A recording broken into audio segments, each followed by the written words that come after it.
Hi children, today we are going to discuss about the internal structure of the leaf. Before that, previously we discussed about the chlorophyll. The chlorophyll pigment is present in the leaves which was discovered by the Pelletire and Caventou in the year 1817. In the year 1817, Pelletire and Caventou discovered the chlorophyll in the leaves. The chlorophyll means green leaf. There only photosynthesis takes place. So afterwards, in the year 1883, Julius Van Sachs identified the chlorophyll present in the leaf. Mean the chlorophyll is not present in entire the leaf. In some areas only the chlorophyll pigment is available in the leaf. Those areas or those organelles were discovered by the Julius Van Sachs.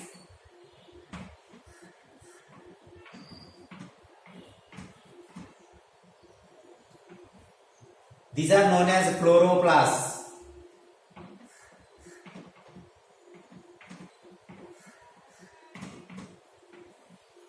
Chloroplasts are the organelles present in the leaf. So in the chloroplasts only chlorophyll pigment is available. There only photosynthesis takes place. So previously means in the earlier scientists did not found the exact location of the photosynthetic activity. So the photosynthetic activity takes place in the chloroplast only. So which was identified by the Julius Van Sachs in the year 1883. So especially the chloroplasts are present in the cells 40 to 100. 40 to 100 chloroplasts are available in the each cell of the leaf. Especially the chloroplasts are available in the God cells, means stomata God cells.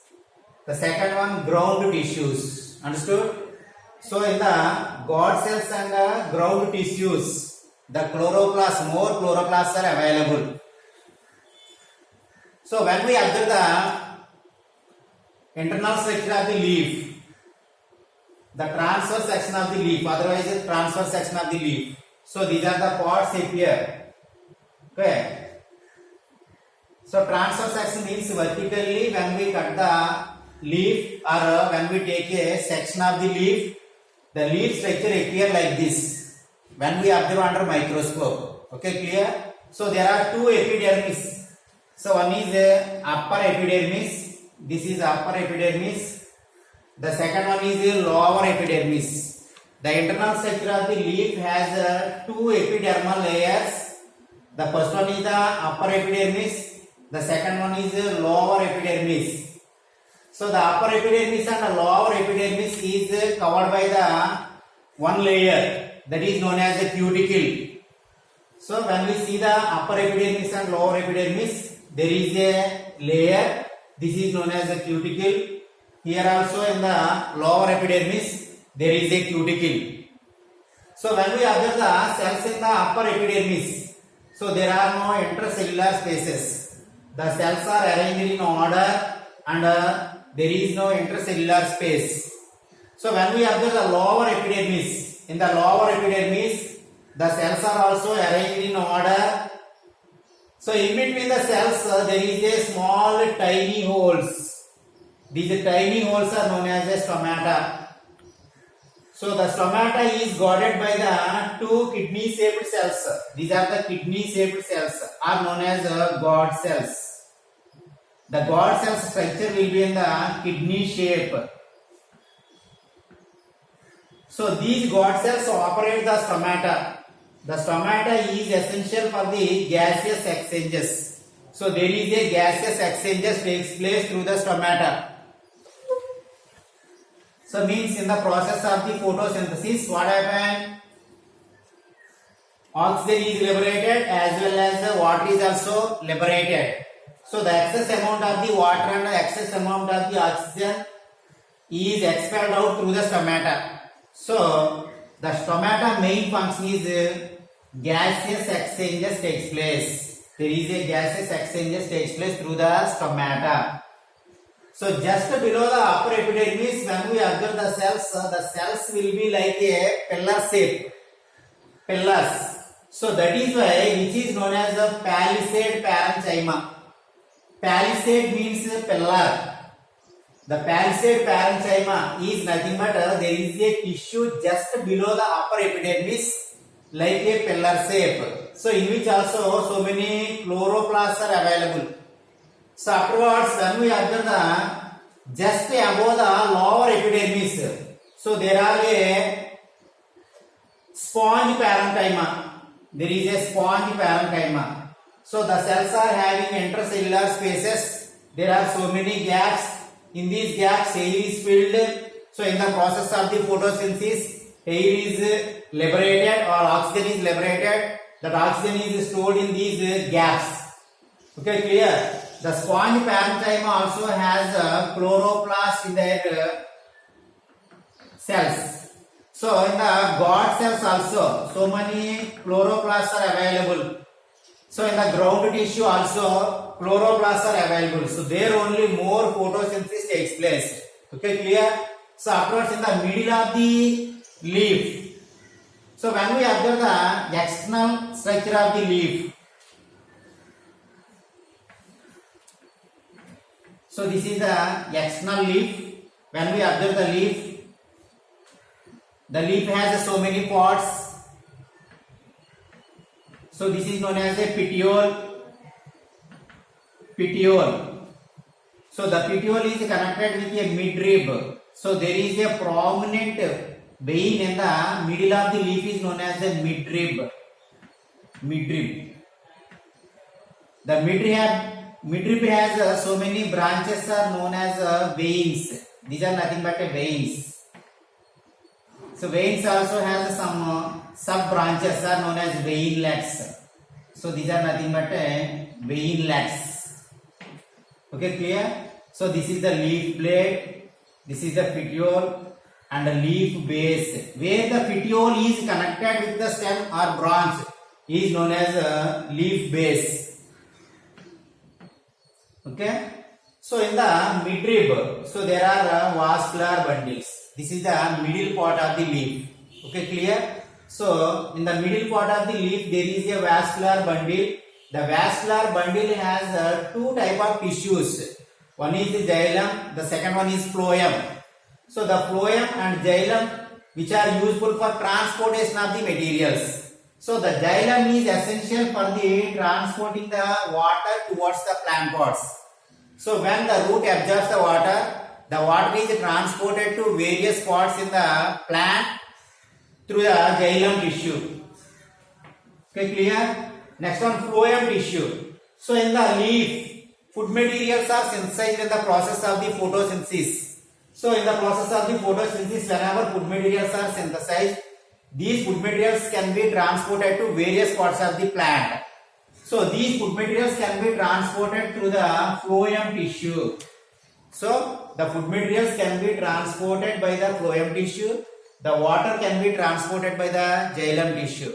So these are the two tissues are present in the middle of the leaf in the midrib. So which can transport the materials like water and food material. Water and food. So when we observe the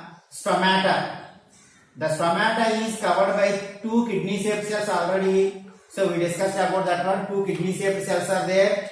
These kidney shaped cells are guarded the stomata. So when the air spaces are filled with the air as well as water, then so the guard cells are opened or expanded. So through the guard cells or through the stomata, the water is evaporated. So the evaporation of the water from the leaves through the stomata is known as a transpiration. Okay, clear? So again, in the process of the photosynthesis, oxygen is liberated. So the oxygen is also filled in the air spaces. So when more pressure is there in the air spaces, then guard cells are opened and excess amount of the oxygen is also liberated through the stomata. So like that, gaseous exchanges takes place through the stomata. So in the process of the gaseous exchanges, the stomata plays a major role. So the chloroplasts are present in the green leaves. So when we want to observe the chloroplast in the leaf, we have to isolate the chloroplast from the leaf. So when we broken the cell, the chloroplast also will be broken. So without breaking the chloroplast, we have to remove the chloroplast. Then only we can observe under microscope. So this was not completed until 1954. So no scientist was isolated the chloroplast from the leaf until 1954. So in the year 1954, Daniel I. Arnon isolated the chloroplast from the leaf. Daniel I. Arnon.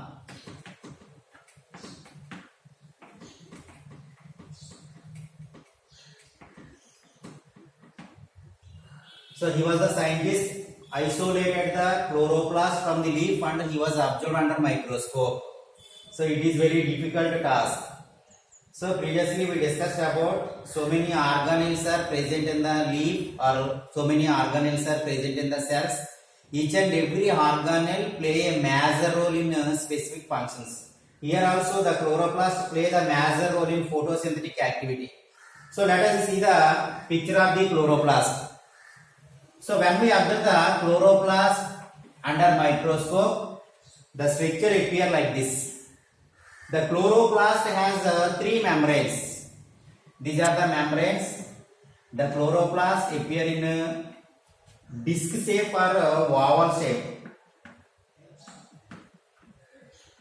Chloroplast shape is the disc or oval shape. The chloroplast is membraned with three layers. Three membranes are there. So this is the outer membrane. The second one is the middle membrane.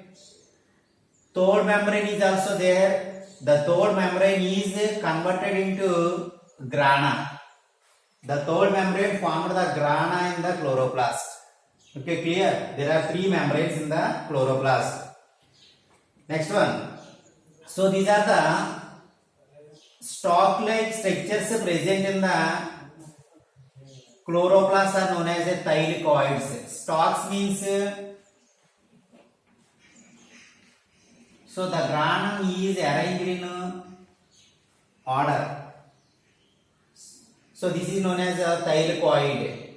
So each one is known as a granum. So this is the granum thylakoid. This is the granum thylakoid. The single is granum. So there are so many granums are there. These are known as the granum thylakoids. So these granum thylakoids are present in the colorless portion or intermediary fluid substance present in the chloroplast is known as a stroma. This is the fluid, colorless fluid, otherwise the intermediary substance is known as a stroma. So in the granum,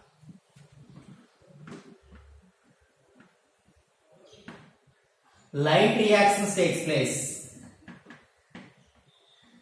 Most important, in the granum, light reactions takes place. In the stroma, dark reactions takes place.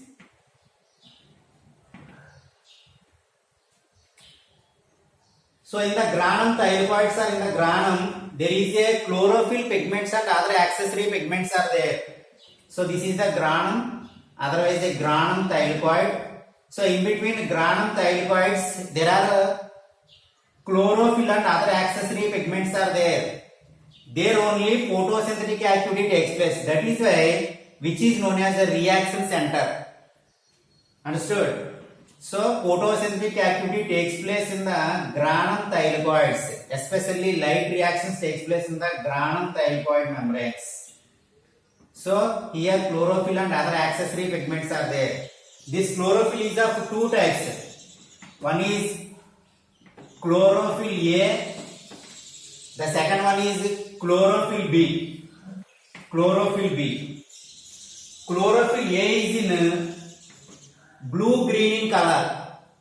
Chlorophyll B is in yellow green in color. So these are involving in the photosynthetic activity. So in the chlorophyll pigment there is a one atom which is known as magnesium. One atom of magnesium is present in the each chlorophyll, like heme of the hemoglobin. Heme of the hemoglobin. In the hemoglobin also, so in our blood there is a hemoglobin pigment. The hemoglobin pigment is responsible for our red color blood. So the blood is appearing red in color. What is the reason for that? You know. So due to presence of the hemoglobin, in the hemoglobin there is a one atom of iron is present.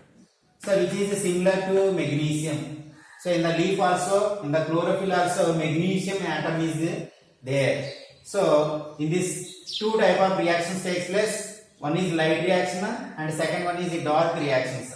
So in the granum, light reaction takes place. Means the chlorophyll pigment or the granum which can absorb the light energy and convert into chemical energy. So in the granum, light energy converted into chemical energy. So in the stroma, enzymatic reactions takes place. Enzymatic reactions takes place. Means so whatever energy is absorbed by the granum, so which is used for preparation of the glucose in the stroma.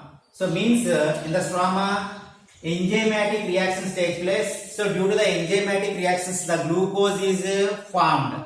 Okay. So there are two type of reactions takes place in the chloroplast. One is light reaction and the second one is dark reactions. Light reactions means at the presence of the light only photosynthesis takes place or photosynthetic activity takes place. So in the dark reactions means so at the presence of the at the absence of the light only reactions takes place. So in this also carbohydrates are synthesized.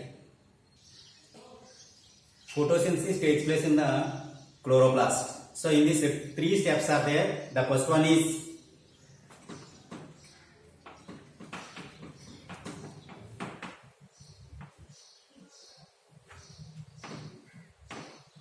light energy is converted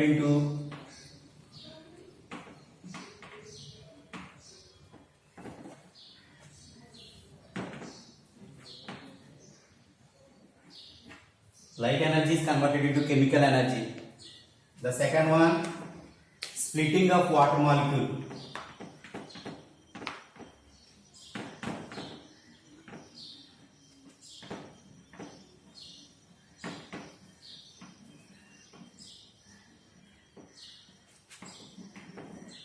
Third one, reduction of CO2 into carbohydrate.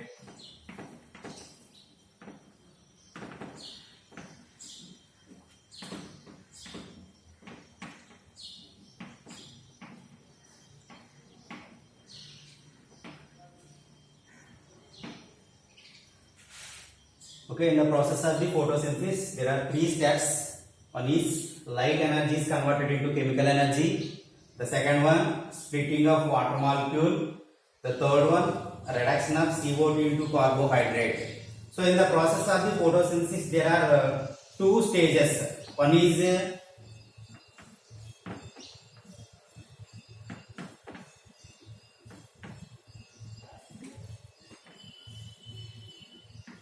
light dependent phase. The second one is light independent phase.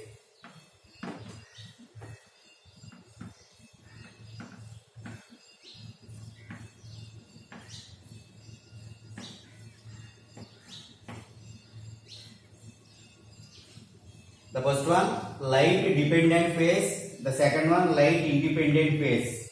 Light dependent phase, otherwise known as photochemical phase.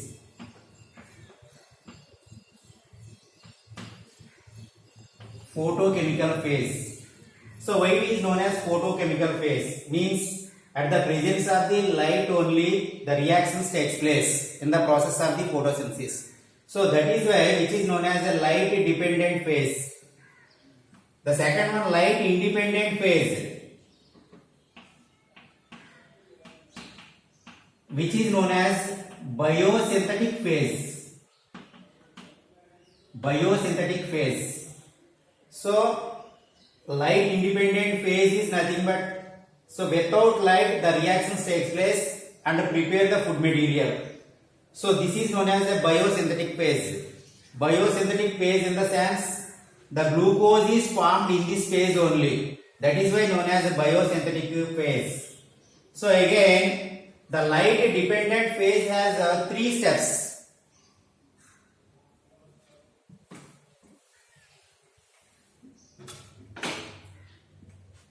So in this, absorption of the light energy.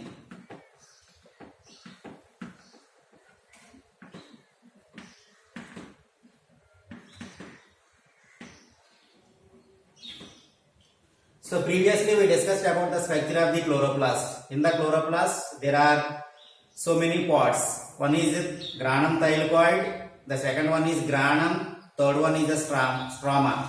So in the granum thylakoid membrane there are several pigments like a chlorophyll A, chlorophyll B and other accessory pigments are there.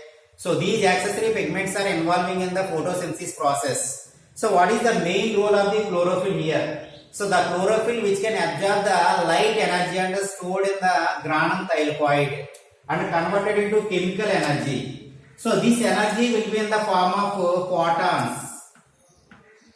photons. So these photons are absorbed by the chlorophyll pigment present in the chloroplast. Otherwise, the chlorophyll pigment is present in the granum thylakoid membrane. So here in the granum thylakoid membrane, the chlorophyll converts the light energy into chemical energy. Light energy into chemical energy. Okay. So this energy is useful for splitting of the water molecule. The second step is splitting of the water molecule. So the water formula is H2O. So at the presence of the chemical energy, or by the chemical energy, the H2O is splitting into two molecules like H plus and OH minus ions. H plus means hydroxyl ions, hydrogen ions, and OH minus means hydroxyl ions. So the H2O is splitting into H plus and OH minus at the presence of the light is known as photolysis. Photolysis. Photo means light. Photo means light.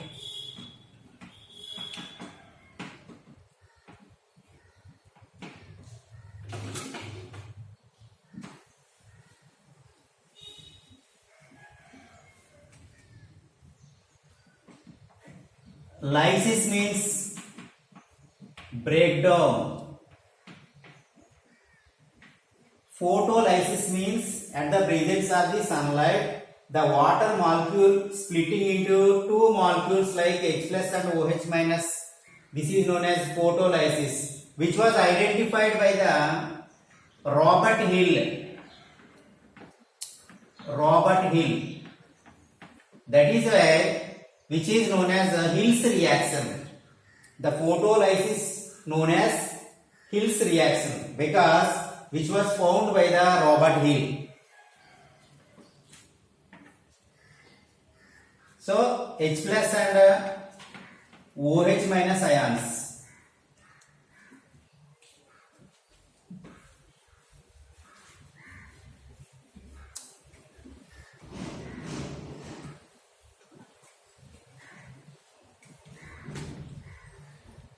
So OH minus ions. In the OH minus ions, several steps, series of steps takes place and form the water and oxygen. So means the OH minus ions which can form the water and oxygen. So the water is used in the preparation of the food material, in the sense photosynthesis. In the process of photosynthesis, water is utilized and form the glucose. and oxygen is also liberated. So this oxygen is liberated through the stomata. So the water is used in the process of the photosynthesis. So remaining H plus ions, so further useful for the preparation of the food materials in a dark reaction. So the H plus ions combining with the NADP and form NADPH. So there are two type of compounds are present in the leaves. One is ATP and the second one is NADPH. So these are known as assimilatory powers. Assimilatory powers. Assimilatory powers means which can absorb the energy. ATP and NADPH. Finally, in the light reaction, ATP, NADPH,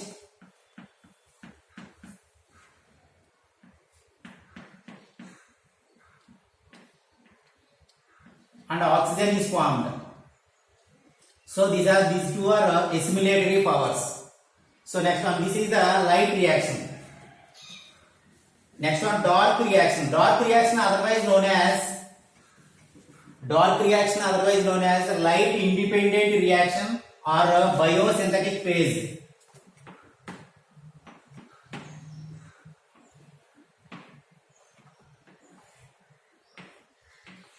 Without light also they can perform the photosynthetic activity, which is known as a dark reaction. So in the dark reaction, so the ATP and NADPH, ATP means adenosine triphosphate. Adenosine triphosphate. NADPH means nicotinamide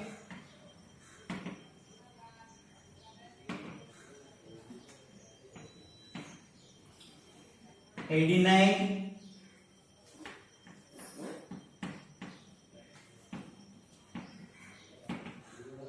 dinucleotide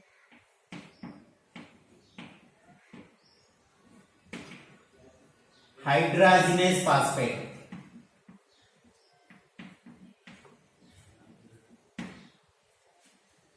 So in the NADPH, H combining with the CO2 and form the glucose.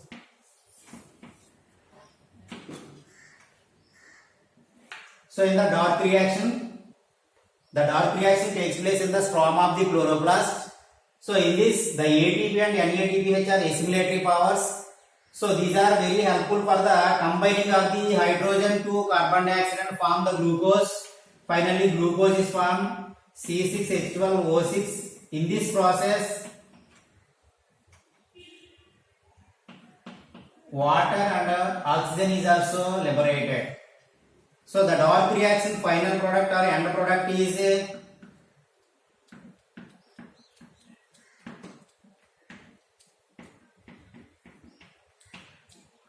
end products, glucose, water and oxygen. So this is the dark reaction. So this is the process of the photosynthesis. There are two stages are there. So one is light reaction, the second one is dark reaction. So which is most important? So all of you write in your CW. Next one, two diagrams I drawn in on board. One is chloroplast, the second one is the transfer section of the leaf. These two diagrams you have to practice in your rough book, as well as we have the diagram book. In the diagram book also we have to draw these diagrams. Okay, thank you.